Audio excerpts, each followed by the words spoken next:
We are now on the good of the cause. The Board of Education recognizes the value of public comment on educational issues and the importance of providing an opportunity to the public to express themselves on school-related matters of concern to the residents of East Brunswick. To allow for a fair and orderly public comment period in accordance with Board Policy 167, individual comments are limited to 5 minutes. Members of the public are reminded that this is a public televised meeting of the Board of Education. To protect the privacy of all students and staff, concerns regarding individual students and staff members should generally be addressed by first meeting with the appropriate administrative staff, according to New Jersey Statute 10412B.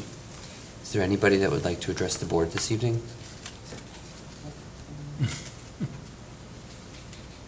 Just ask that you just come forward and state your name and address.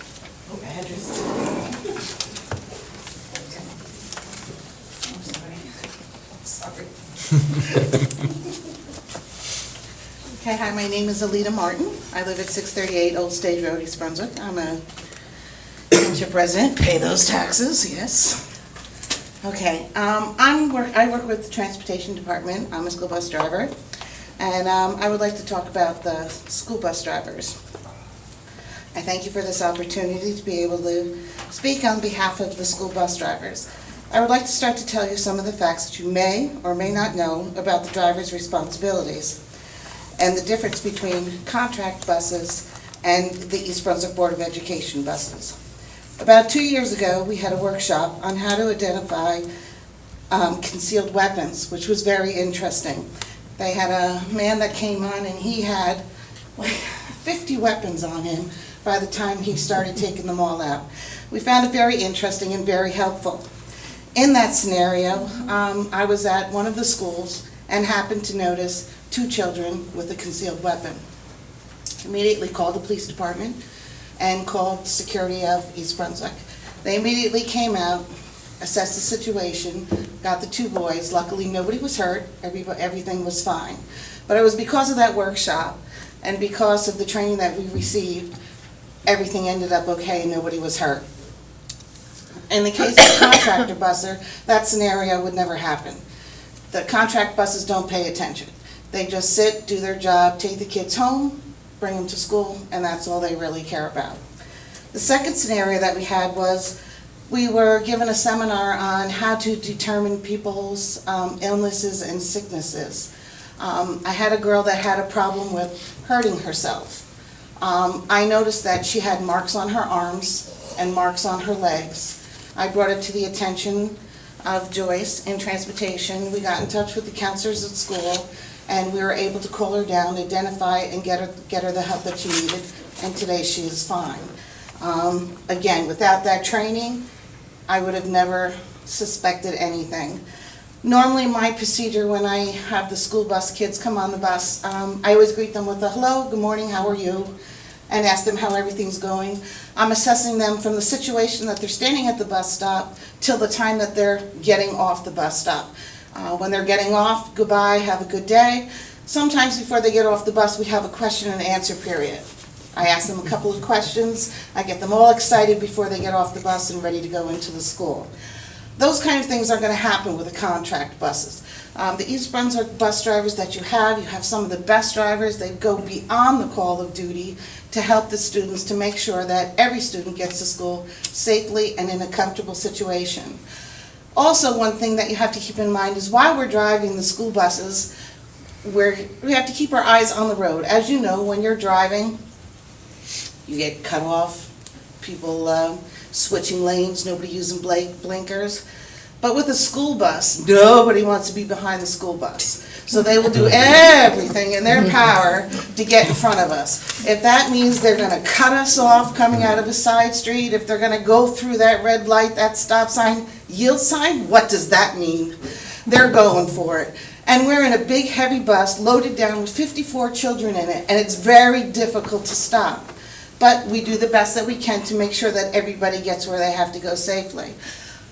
Also, keep in mind that there's approximately about 54 children on just about all the buses. These kids are coming to school today with 2 book bags, a big lunchbox, an instrument, their art project, whatever else that they've got going on, they all cannot fit in those seats. But you have to. There's, what else are you gonna do?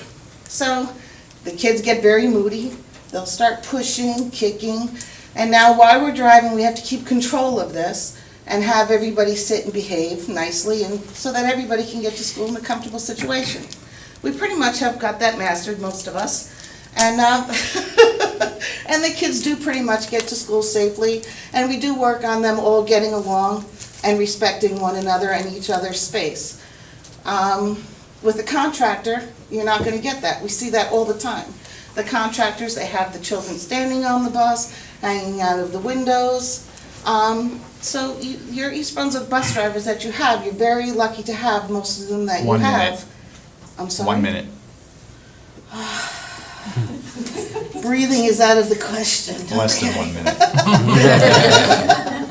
Okay, I'm sorry.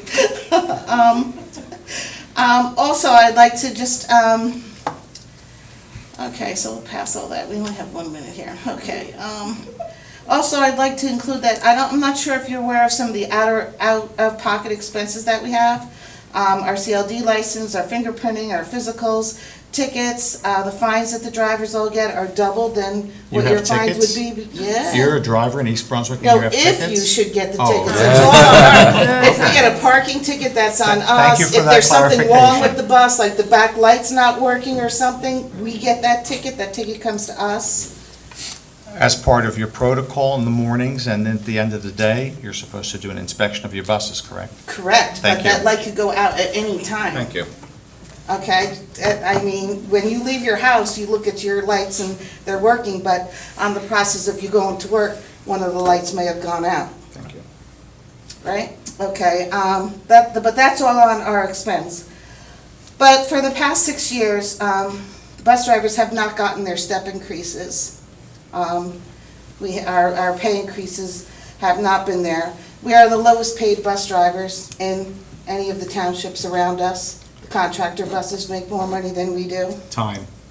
Okay, Is there anyone else that's going to talk, or you're just talking? I'm sorry, Okay. How much more do you have to go? just one paragraph. Is that breaking the law? Go ahead. Okay. So all I'm asking is that you take these things into consideration, and this year in our contract, please think of the bus drivers. We love what we're doing here, we love our jobs, we want to continue working here, and we just hope that you can show some appreciation our way and think of us, this year's contract, into seeing fit to give us our raises this year. Thank you. Thank you. Please, just need your name and address.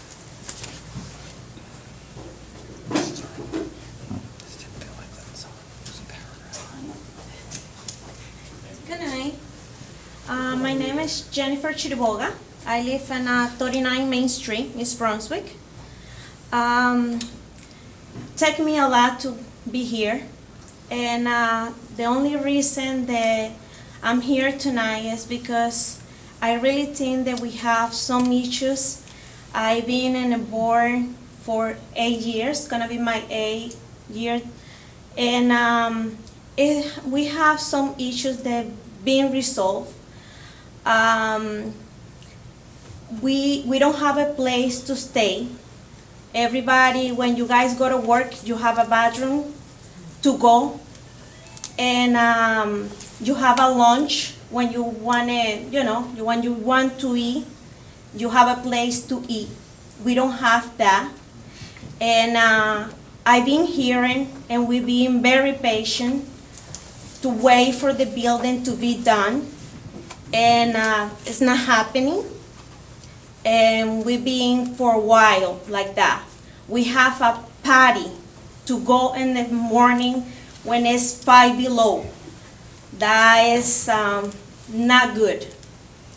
And we was told to stop and go any building is near to you, to us, if you need a facility.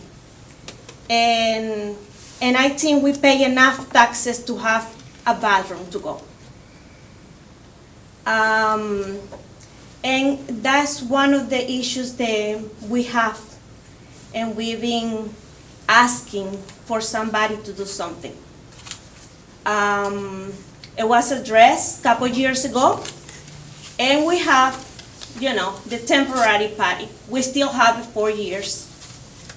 And I think that was something that we have to look forward. You have an amazing drivers. It's being another issues up there. We think we do our best. And when I hire here, they told me that I'm gonna get whatever pay that I'm gonna get. And I'm still waiting. We got frost. We don't have nothing in 8 years. And life continue growing. And you have to pay this and now and there. And most of the drivers don't have enough money to go through the life. And that's one of probably the issues that we have. We can be anywhere. We park here. They have problem because we come over here to the board. Anywhere we go, they always have issues because we can have a coffee in a Wawa because we don't feed. We can have coffee anywhere because it's the bus driver and, we big. And I understand that. I live in town, and it's issues. We need some place to stay. Thank you. Thank you. Is there anybody else that would like to address the board this evening? Did you have a comment? Yes, if I may, for a couple of moments. First off, I want to preface that we do have one of the finest departments of transportation, I'd say, in the county. Our parents have been absolutely thrilled since we've provided services in-house. Your work is appreciated. Absolutely. It's recognized, and we wouldn't trade having the transportation department in-house as it is for contracted services. The reality is that we can't do all in-house. It's just not feasible. So I want to address a couple of things that were brought up. The first thing is with regard to no raise and being frozen. Just looking at the contract which I have in front of me, and there were raises in the last contract. Individuals did not move on steps, but remaining on the steps on which they were placed, they did receive a raise. May not have been an issue that was one to the group's liking, but it was a result of collective bargaining. So your voices are heard. With regard to the restroom facilities, absolutely. You've been very patient as a group. We've been working on getting a facility ready for our depot and for the drivers for probably the past 3 years. We have been very diligent in that. We've been held up at the Department of Environmental Protection for a period of time. But know that, and I believe you know, that that facility is in construction right now.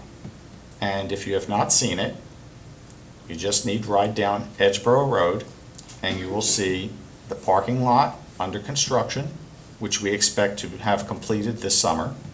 And unfortunately, the building is another issue right now, which for legal reasons I can't discuss at this moment, but it is still our intent that that building will be occupied, we hope, by the fall, sometime this fall. You have no doubt been very, very patient throughout this process. And I wish that we could control the weather to make it more amenable to utilizing the facilities that are available. And we appreciate that you've been patient. Eating locations, that was another issue that was brought up. We specifically did renovate the eating location here in the administration building because we recognized that the bus drivers had no location as a specific eating facility. So the facility here in the administration building is available to the bus drivers as it is to the other staff. So that's a matter of choice. But as I say, with regard to the new facility, once that is prepared, that facility will be a location, a home base for all of the bus drivers and all of the maintenance and grounds staff to utilize in terms of their bus parking, not having to park off-site, using that as a rest facility, using it as a location for meals, a kickoff point, and an ending point for each day. So I think that will greatly improve the morale, but also the working conditions that you've been experiencing. So, thank you very much for your comments. And I also wanted to state, from my position, how much I appreciate all the work that you do. I know every morning when we are looking at inclement weather, slushy, snowy mix, icy roads, and I know that you're out on the road. I know our students are in very safe hands, and you are very prudent in the job that you do and ensure their safety. And so I just want to say that I can't say it enough how much I appreciate what you do. And I know you are dealing with non-professional drivers every time you leave the yard, and still ensuring the safety of every student that's in your care. So I appreciate that. Thanks. Can I say something? Sure, Ms. Howard. Yeah, I just wanted to apologize to all of you for the conditions you've had to endure this winter. A couple months ago, we had a finance committee meeting with Joyce, and one of the things we talked about was we cannot see them another winter in those porta potties. I mean, it's not fair. We appreciate your patience, and that thing better be ready. Yes. You know, it's been a year behind schedule, and we're constantly frustrated by it because it's going to be a training center, it's going to be a lot of things. But one of the main things is a home for you on our buses, so I really apologize for that. And on the plus side, adding on to what the gentleman said, getting our own buses and bus drivers was one of the best decisions we ever made. I mean, we have, from a board, we have control. You know, we hire the people we want, and you're our employees, and you care about our kids, you're our residents. Professionals. Professionals, and you get training, and we know that off-site contracted people is not the solution, but it's a balance in finances. But you are truly appreciated, and let's keep our fingers crossed. That we get the building done. And we've made a commitment on other departments to not contract out work to other people. I think you saw that in food services. We made a conscious effort to keep all of that in-house. We would far rather deal with our own employees and make a commitment to the people that live in our town than to just outsource, which many other districts do. So we do appreciate the work that you do. If we could have had the entire transportation department in-house, we would do that. But like was said before, some of those routes are just, it's not practical economically or physically to do that. But we understand exactly what you're talking about in terms of salary, in terms of the facilities, and it's our commitment to you to try to work on all of those things. Is there anybody else that wants to address the board this evening? Okay.